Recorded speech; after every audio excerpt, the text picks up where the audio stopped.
Hey everyone, it's Madison Gesiotto coming to you once again with the good news. Now, I don't know about you, but I have always loved shopping at places like Sam's Club and Costco. When I was a kid growing up, I looked forward to going there with my parents on the weekend and getting my samples. Still do it as an adult, and it's something I've really missed throughout the coronavirus pandemic. Well, I was super excited to hear this good news. Costco samples are back. I don't know if you're going to be going there this weekend. I certainly will. Definitely check it out. And they're not the only store that's heading back to normalcy. Target is now going to be accepting all returns, and there are some others following in their footsteps. So we'll continue to keep an eye on these store updates and more. But when it comes to coronavirus, we've been receiving wonderful emails with stories of recovery from you guys, the viewers. And one of my favorite stories came right here from the state of Florida. 83-year-old Lorenzo Rodriguez. He spent 75 days in the hospital after being diagnosed with COVID-19.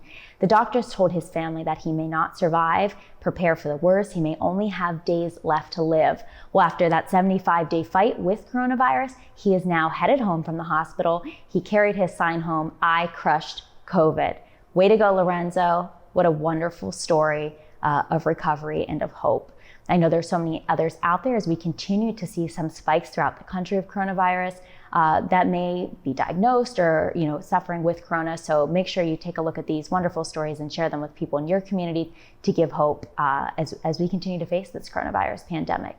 When it comes to businesses and it comes to the PPP and the CARES Act, there's some great news on that front. So for those that are self-employed, small business owners that may have taken out PPP loans or considering looking into PPP loans, you need to know that there is a new law in place. It was put into place on June 5th. It's the Paycheck Protection Program Flexibility Act.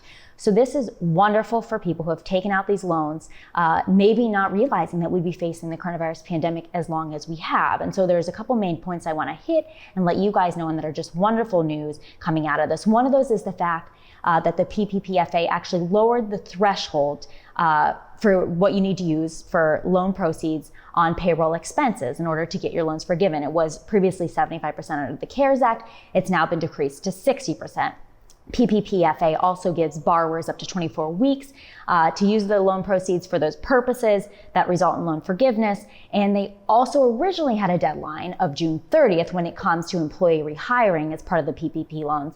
That's now going to be delayed until December 31st. You have to the end of the year. So wonderful loan updates for small business owners and for those who had taken out PPP loans. So we'll continue to keep an eye on that. We'll continue to keep an eye on all the coronavirus recovery stories. Thank you guys so much for sharing so many stories with us this week, and be sure to send in more as you see things happening in your community that aren't on the news. We look forward to sharing more, and we'll be back soon with the good news.